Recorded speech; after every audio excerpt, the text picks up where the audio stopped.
मैं हूं अरमुगान सारिब और आज.पी की जानिब से आज मैं आपके लिए जो वीडियो लेकर आया ये ख़ुसूसन उन लोगों के लिए जो कि किसी प्रॉपर्टी के मालिक हैं या मकान मालिक हैं उनके लिए, या वो अपनी जो प्रॉपर्टी हैं वो उसको रेंट आउट करना चाहते हैं या रेंट पे देना चाहते हैं। तो उस हवाले से जो मालिक मकान की जो कुछ रोल्स और रिस्पॉन्सिबिलिटीज़ होती हैं ज़रूरी, उसकी वो कौन कौन सी हैं और वो उसको किस तरह से पूरी करनी चाहिए, उसके बारे में आज की ये वीडियो एक डिटेल्ड वीडियो है, इसको ज़रूर देखें।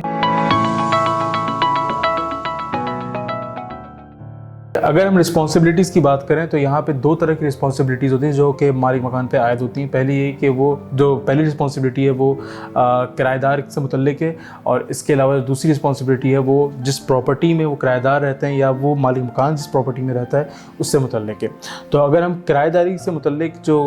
उसकी रिस्पॉन्सिबिलिटीज़ बनती हैं मालिक मकान की, अगर उसका हम जायज़ा लें तो सबसे पहले उसकी है कि वो आप वहाँ पर जो रहने वाले जो किराएदार हैं उनको एक सेफ़ और सिक्योर इन्वायरमेंट वहाँ पे रहने वाले किराएदारों को वो प्रोवाइड करे। इसमें यह है कि आपको जब आप किराएदारी के लिए आप वो अपना जो प्रॉपर्टी आप दे रहे हैं तो उसके जो है प्रॉपर उसको जो है वो उसकी चेक करें, उसकी सारे सिक्योरिटी सिस्टम, उसके दरवाजे वगैरह और खिड़कियाँ वगैरह और जो भी इंट्रेंस के और एग्ज़िट की जो जगह हैं उनको एक प्रॉपर तरीके से, अगर उसमें रिपेयरिंग की ज़रूरत है तो उसको रिपेयर ज़रूर करवाएँ ताकि वहाँ पे जो रहने वाले लोग हैं वो अपने आप को अनसिक्योर फील ना करें। साथ ही ये कि अगर आप जिस प्रॉपर्टी में आपकी अगर वहाँ पे एक से ज़्यादा किराएदार रह रहे हैं तो उनमें जो है वो बाकायदा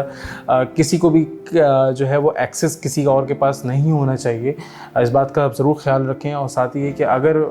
किसी भी किराएदार को कोई रिपेयरिंग वगैरह कुछ करवाने की ज़रूरत है, किसी को प्लम्बर चाहिए, किसी को इलेक्ट्रिशियन चाहिए या किसी को अपनी ज़ाती बुनियाद पे वो मंगवाना चाह रहा है तो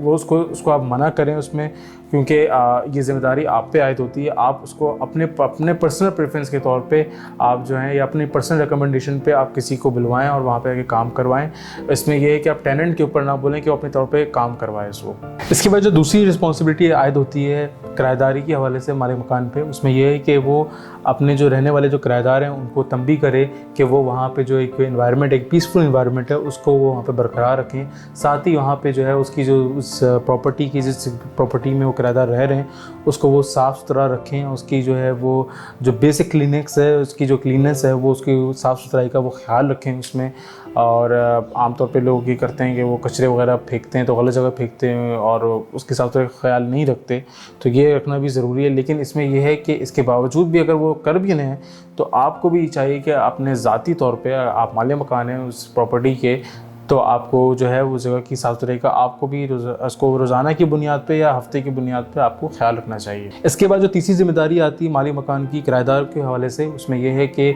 जो मेंटेनेंस है उसकी रिक्वेस्ट पे उस पर रिस्पॉन्डिंग करना, उस पर जवाब देना या उस पर काम करना। तो आमतौर पे ये होता है कि कई जगहों पे जो किराएदार हैं वो समझते हैं कि जो भी मेंटेनेंस वगैरह जो भी ख़र्चा आएगा वो सब जो है वो मालिक मकान के ज़िम्मे है, जबकि ये गलत है। इसमें यह है कि जो आप रिपेयर और मेंटेनेंस करवा रहे हैं वो दो तरह की होती हैं, एक होती है इंटीरियर रिपेयरिंग और मेंटेनेंस और उसके साथ दूसरी होती है एक्सटीरियर रिपेयरिंग और मेंटेनेंस। जिसमें इंटीरियर होती है यानी कि उस इंटीरियर में जो शामिल हैं उसमें यह है कि जो ब्रोकन अप्लायंसेस हो गए या आपके जो है वो दीवारों को पेंट करना, और इसके अलावा जो दूसरी जो प्लम्बर के जैसे काम हो गए उस जगह के जहाँ पे वो टेनेंट रह रहा है यानी जो किराएदार रह रहा है उस जगह पे, वो सब के सब जो उसकी रिपेयरेंस और मेंटेनेंस है वो किराएदार के ज़िम्मे होती है, वो ना कि मालिक मकान के ज़िम्मे होती है। इसमें जो इसके अलावा जितनी भी रिपेयरिंग होती है, जैसे कि जो स्ट्रक्चरल रिपेयरिंग होती है जिसमें आपकी जो क्रैक वॉल्स हो गई या आपका कोई स्ट्रक्चरल डैमेज हुआ है उस प्रॉपर्टी का, या इसके अलावा कुछ इसमें जैसे कि ब्रश पाइप्स हो गए या फिर सीढ़ियाँ टूटी हुई हैं उनको रिपेयर करवाना, ये सब जो चीज़ें होती हैं ये ज़िम्मे होती हैं मालिक मकान के। और मालिक मकान को चाहिए कि अगर उनको किराएदार वो बोल रहा है कि वो इसको रिपेयर करवाएं तो जल्द से जल्द जितना रिपेयर करवा सकते हैं वो उसको करवाने की उसको जो है वो कोशिश करें, ताकि इसमें जो रहने वाले जो इस प्रॉपर्टी में रहने वाले जो किराएदार हैं वो वहाँ पे बड़े सुकून से अपनी ज़िंदगी गुजार सकें। आपको मैंने जो रिस्पॉन्सिबिलिटीज़ बताई वो टेनेंसी से रिलेटेड, यानी जो किराएदार अगर आपकी प्रॉपर्टी में आते हैं उसके हवाले से जो मालिक मकान के जो फ़राइज़ हैं वो कौन कौन से हैं उनके बारे में मैंने आपको बताया। तो इसके अलावा अगर आप टेनेंसी एग्रीमेंट बनाते हैं यानी किराएदारी का जो एक मुकम्मल एक डॉक्यूमेंट होता है जो कि मालिक मकान और किराएदार के दरमियान बनता है, तो उसके हवाले से हमने जो है इसकी प्रॉपर लॉस की जो एक वीडियो अब हमने बनाई हुई ऊपर आपको आई कार्ड में शो हो रही होगी, आप काइंडली जाके वहाँ पर उसको देख के आप रहनुमाई हासिल कर सकते हैं और अपने लिए अच्छा और एक प्रॉपर टेनेंसी एग्रीमेंट बना सकते हैं। इसके बाद जो प्रॉपर्टीज़ के हवाले से रिस्पॉन्सिबिलिटीज़ बनती हैं एज अ लैंडलॉर्ड या मालिक मकान होने के नाते, तो उसमें हम जायज़ा लेंगे। इसमें जो पहली आती है वो है आप अपनी प्रॉपर इंश्योरेंस को मेंटेन करना। तो उसमें यह है कि आप जो मालिक मकान है जिस प्रॉपर्टी का, उसको चाहिए कि वो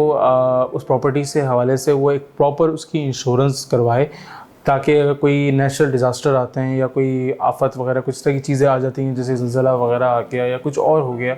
तो एटलीस्ट उसको वहाँ से जो है उसकी जो रिपेयरिंग है या उसकी जो कॉस्ट है उसको वहाँ से रिकवर कर सके उस प्रॉपर्टी को। उसमें यह है कि यहाँ पे जो है वो दो तरह की इंश्योरेंस होती हैं। इसमें ये एक होती है होम ओनर्स इंश्योरेंस और दूसरी होती है लैंडलॉर्ड्स इंश्योरेंस।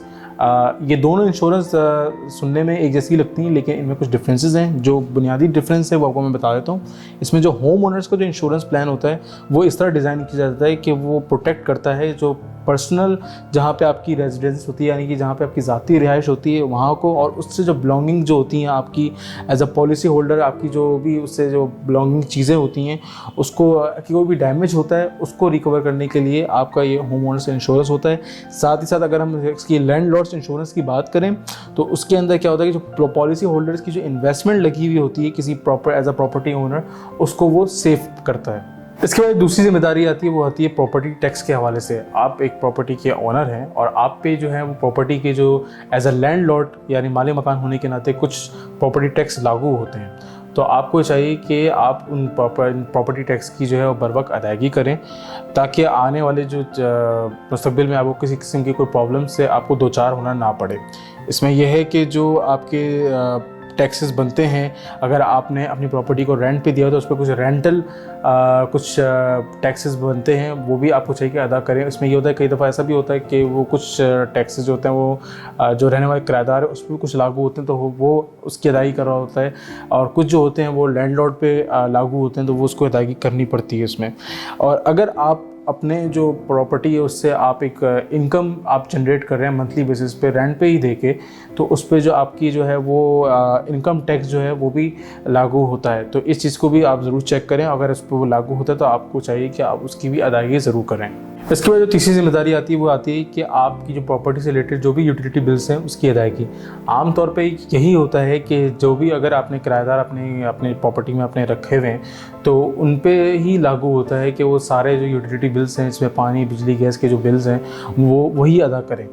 लेकिन कई बार ऐसा होता है कि कुछ जगहों पे ये है कि वहाँ पे एक बता दी जाता है कि हमें एक फ़िक्स्ड जो है ये हमें अमाउंट चाहिए रेंट के तौर पे, और उसके अंदर जो है वो पानी बिजली गैस के और दीगर जो यूटिलिटी कनेक्शंस के जो बिल हैं वो भी इसमें ही अमाउंट उसकी शामिल होगी और वो उनको अदा करनी पड़ती है। अगर